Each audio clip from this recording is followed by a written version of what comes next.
Hello, hi. This is the newest episode of Weekend Reading.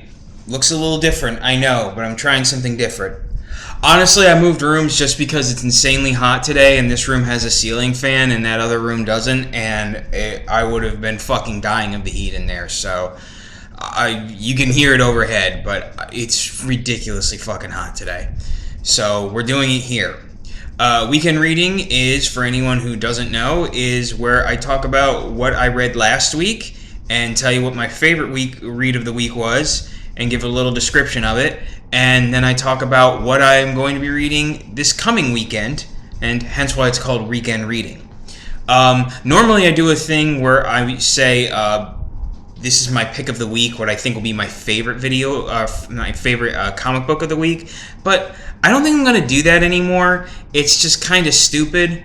And, my pick of the week will be what my favorite is next week. So I'm not going to try to preemptively guess, because sometimes I'm right, sometimes I'm wrong. So who cares? And also I ask a little query of the comic book audience, just to throw an idea out there of a certain thought I had about the comic book industry or comic books in general. If you watch the whole video, you'll see. First off, let's go over what did we have last week. Okay. Well, the past couple of weeks, we've only had 2 reads. Normally I had 3. But it looks like going forward, it's going to be 2, at least for the next couple of weeks, because the pickings are just slim right now. So I figured let's keep it at 2. It's also easier that way. Last week we had Wonder Woman Volume 5, Lords and Liars, and which was a good read, and Future State Wonder Woman. It was a heavy Wonder Woman week last week. Sorry about that. That was my phone. Let me put that on. Oh, that's not what I meant to do. Goddamn fucking shit. There we go. Okay, so like I said, it was a heavy Wonder Woman week. Future State Wonder Woman was my favorite of the week, though. It was just a good read. It had the more diversity of stories. The interesting thing about Future State Wonder Woman is it had all the different. Whereas like Batman has like 2 different, has the old and the new Batman, and Superman has the old and the new Superman. Wonder Woman, there's like 3 different Wonder Women, I guess, running around. There's the older Wonder Woman, Diana. There's a new Wonder Woman. Let's just go through it.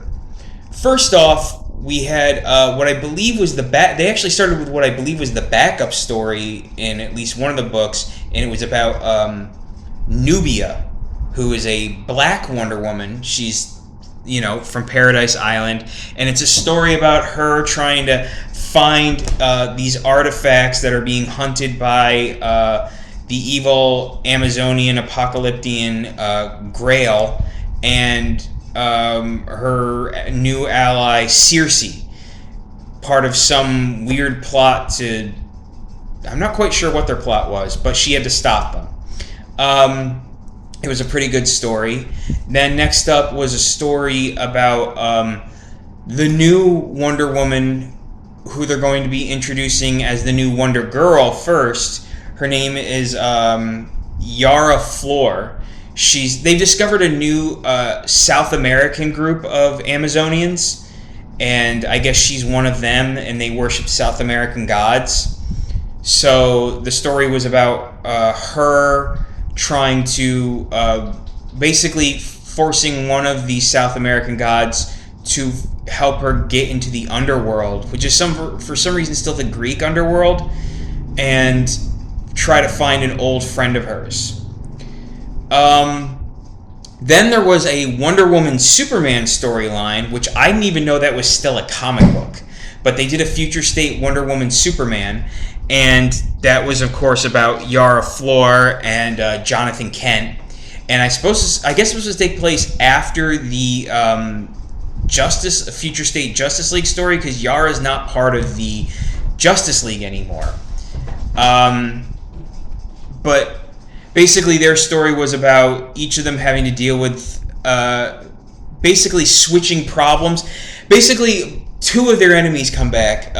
Superman's enemy, Solaris, the living sun, shows up while Wonder Woman is dealing with one of her South American gods, this time the god of the sun, who's being a problem. And those two get into conflicts with each other, and then conflicts with Wonder Woman and Superman, and all sorts of bullshit ensues. I'm doing a terrible description of this.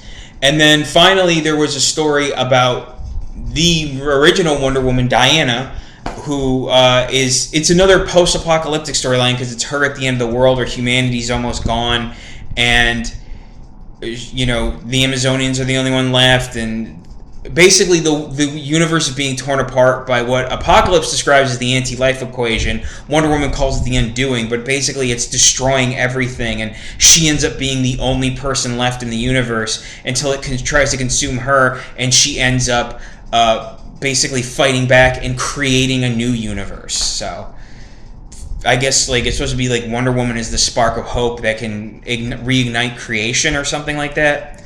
I guess that's what they were going for. But it was a good read overall. Like I said, this was these were good reads. So, Future State Wonder Woman, I recommend it. Simply for the variety that it provided. So that was last week. What do we got to read this week? Well, once again, like I said, it's only going to be 2, and it's kind of a mixed bag this week. We got Reign of X Volume 2, keeping up with the new X-Men thing. So let's see what this one says. Deadly dangers threaten the Reign of X. The new mutants are on the loose in the wild hunt. Meanwhile, the Marauders deal with a murderous mutiny. The shocking events of X of Swords, which still hasn't come out as its own thing, so I don't even know what the fuck they're talking about, have forever changed things, and some things that were lost cannot be replaced. Omega Red is harboring a deadly secret, and X-Force must brave the depths of the sea, where a deadly discovery reveals a dark side of Krakoa. And when the Shi'ar Empire asks the X-Men for help, Cyclops, Storm, and Marvel Girl will answer the interstellar call to battle. This is Collecting New Mutants 14 by Vita Ayala, Gary Dugan, and Tini Howard. Marauders 16 by Benjamin Piercy and Jonathan Hickman. Excalibur 16 by Rod Reese, Stefano Caselli, and Marcus Toe. X-Force 15 and 16 by Joshua Cassara and Bet Booth.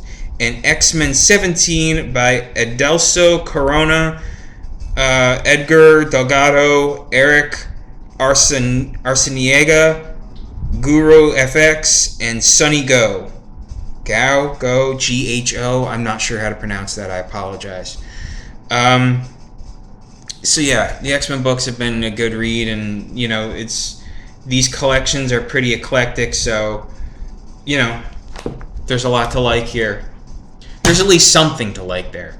The next read is very unique because it's kind of an offshoot of another comic book that I had a while back. It's Deceased Unkillables.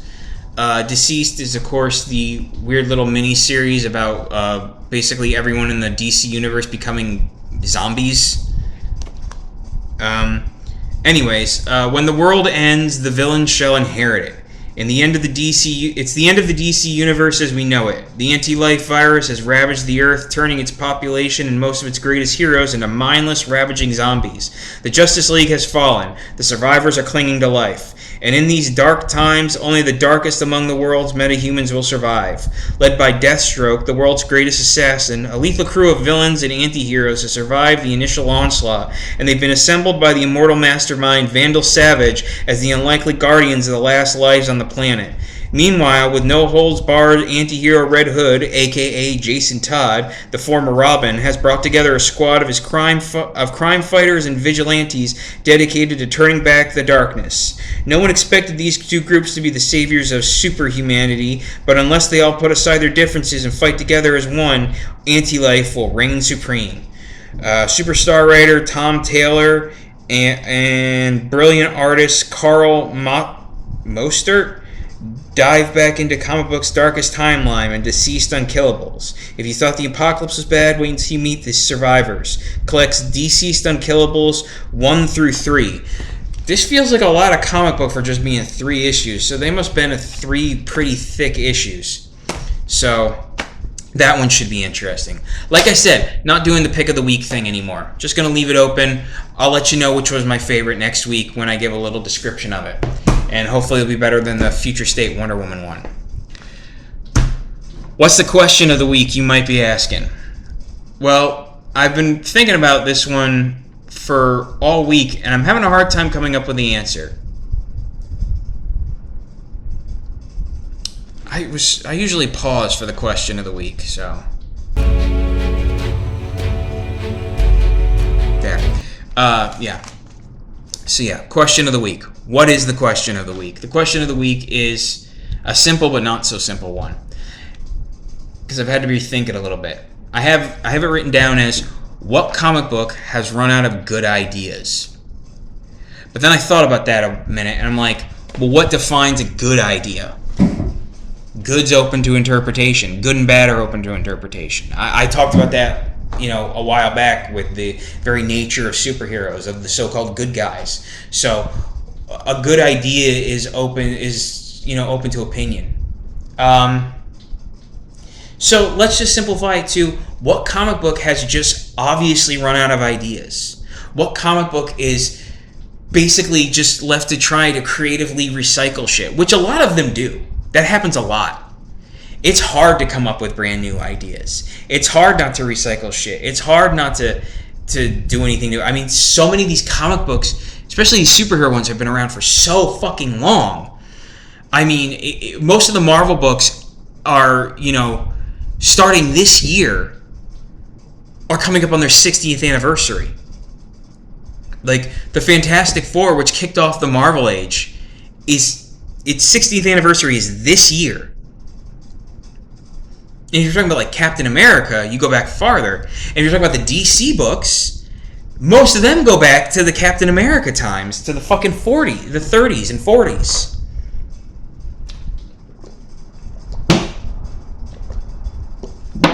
I mean, back in 2018, Superman and Batman just a couple of years ago both had their fucking 80th anniversary. So it's hard to, do something new that hasn't been done in that amount of time. I mean, how many times have books been retconned and shit? People might not even realize that an idea has been done. One of my first thoughts was maybe the X-Men. But honestly, what the X-Men are doing now, whether you think it's a good or bad move, it is different from anything they've done before. They've never done anything like what they're doing, like piling all the mutants together as one group on Krakoa. So, where it's them versus the world. It's an idea that's been touched upon, but usually the X-Men were adversarial of, the sort of nation state. But now, the X-Men have transcended the concept of good guy and bad guy. Now they're just like, they're diplomatic more than anything else. So, while definitely they retread over certain things, the idea itself is unique. Like I said, whether it's good or bad is open to interpretation, but it is unique.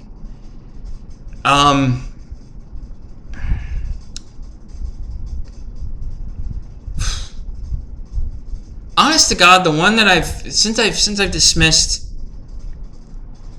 Here's the thing. I also might not realize myself whether they've run out of good ideas, whether it's retreading old stuff or not.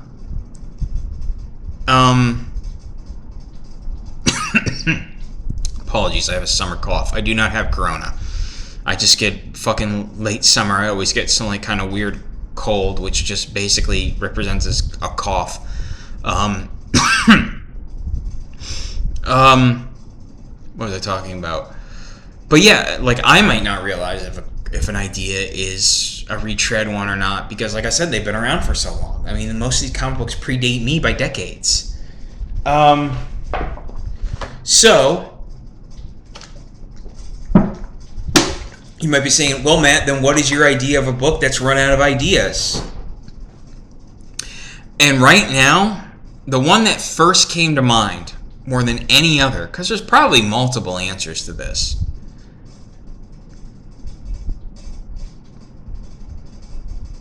but the one that I think of is definitely Superman.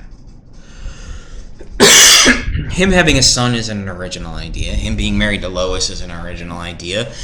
Him being replaced is certainly not an original idea. I started reading comic books when the motherfucker died and then got replaced by four other dudes. So I know that's not an original idea. Only this time he's being replaced by his son, and God only knows how long that lasts. But yeah, I would say it's probably Superman, and for good reason. He's the oldest superhero. He's been around for 83 years. You ever talk to an 83-year-old? They repeat themselves all the time. They don't remember what stories they have and haven't told. Why should Superman be any different?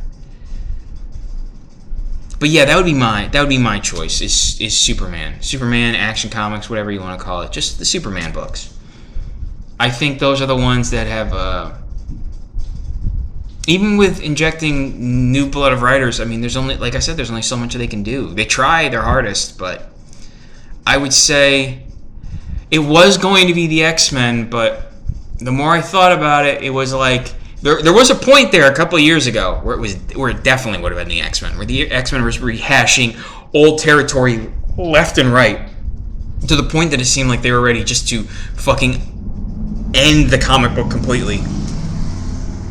But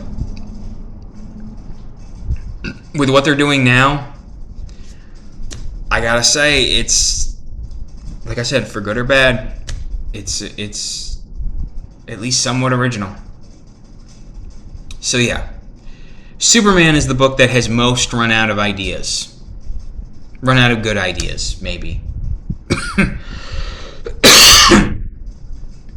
So they're either rehashing old stuff, or the stuff they're coming up with is just bad. The Superman comic books aren't that really bad right now, but it definitely is rehashing old shit. So yeah, that's I guess the question is, what comic book has run out of good ideas? So the ideas that they're coming up with are either rehashing old stuff, or the shit they're coming up with is just that shit. I kind of liked it out here. I think I might keep doing this. It's more comfortable than sitting in that fucking room. At least it's like a beanbag chair or something in there. I don't know. It's called a work in progress for a reason, people. I'm trying to get better. So yeah, that's what I got. That's what I got for this weekend. I hope you folks enjoy your weekend, and I hope you enjoy your reading. So have a good one.